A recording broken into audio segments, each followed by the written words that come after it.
ایمانیات میں عملی اعتبار سے اہم ترین ایمان بالآخرہ، محاسبہ اخروی.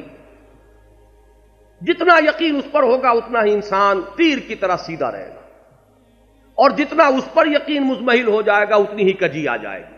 بالکل اس میں تناسب اور اس کے اندر نسبت جو ہے ایسی ہے کہ جس کے اندر کسی شک و شبے کی گنجائش نہیں. کلا ان الانسان لیطغی ان رآہ استغنی ان الی ربک الرجعی. انسان میں طغیان اور سرکشی اور تعدی اور زیادتی، اپنے حدود سے تجاوز کا رجحان پیدا ہو ہی جاتا ہے. اس لیے ہو جاتا ہے کہ وہ دیکھتا ہے کہ فوری طور پر پکڑ کوئی نہیں ہو رہی. میں نے یہ سب کچھ کیا اور مجھے کوئی اس کا نتیجہ نہیں بھگتنا پڑا. میں نے جھوٹ بولا اور میری زبان پر آبلہ بھی نہ پڑا. اور میں نے یتیم کا مال ہڑپ کر لیا اور مجھے کوئی تکلیف نہیں ہوئی. میں نے تو رچا پچا لیا. اب اس کا توڑ اگر ہے تو کوئی وہ ایک ہے، ان الی ربک الرجعی. یہ یقین اگر ہو کہ اپنے رب کے طرف رجوع کرنا ہے، لوٹنا ہے، تو پھر تو یہ انسان درست رہ سکتا ہے، ورنہ نہیں رہ سکتا.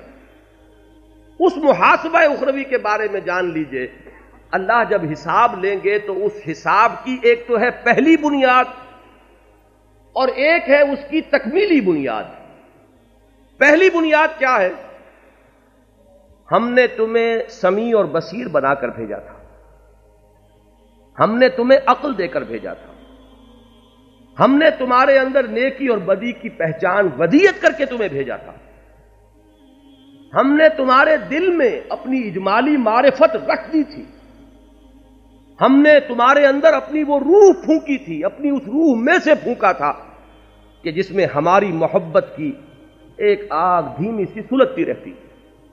یہ 5 چیزیں دے کر تمہیں بھیجا ہے. لہذا آپ جواب دو تم نے کیا کیا. یعنی حساب لیا جاتا ہے کچھ دے کر. موٹی سی بات ہے. آپ کسی کو کچھ دیں گے نہیں تو حساب کائے کا لیں گے. تو محاسبہ اخروی کے لیے 5 چیزیں.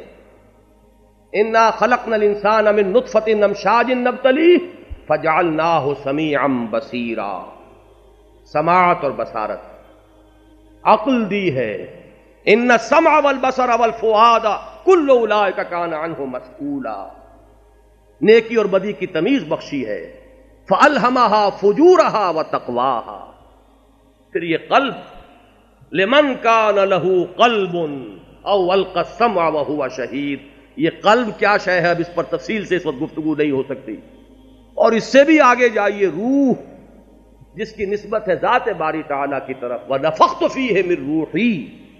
ایسی ایسی عظیم چیزیں تمہارے اندر ودیت کی ہیں، تب تمہیں بھیجا. اب بتاؤ تم کیا بنا کے لائے. محاسبہ تو ان اساسات اصلیہ کی بنیاد پر ہے. سمع و بصر ہے، عقل و شعور ہے، نیکی اور بدی کی تمیز ہے. اور اب کیا بتاؤں کہ قلب اور روح میں کیا کچھ مضمر ہے. وہ باتیں جو ہے اس وقت کرنے کی نہیں.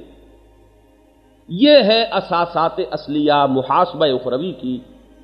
اس پر جو آخری حجت قائم ہو جاتی ہے، اسی لیے اس کے لیے لفظ ذہن میں رکھیے، اتمام حجت. حجت کو تمام کر دینا. اور ایک اور لفظ ہے قرآن اصطلاح جو ہے قطع عذر.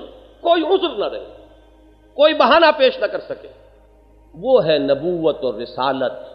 انزال کتب کے ذریعے سے حق کو بالکل واشگاف کر کے لے آیا جائے، حقائق کو بالکل علن نشرہ کر دیا جائے، ہدایت کو روشن کر دیا جائے، کوئی ابہام نہ رہے. نصف النہار پر جیسے سورج چمکتا ہو ایسے ہی ہدایت کو روشن کر دیا جائے. اب تو کسی کے پاس کوئی عذر نہیں.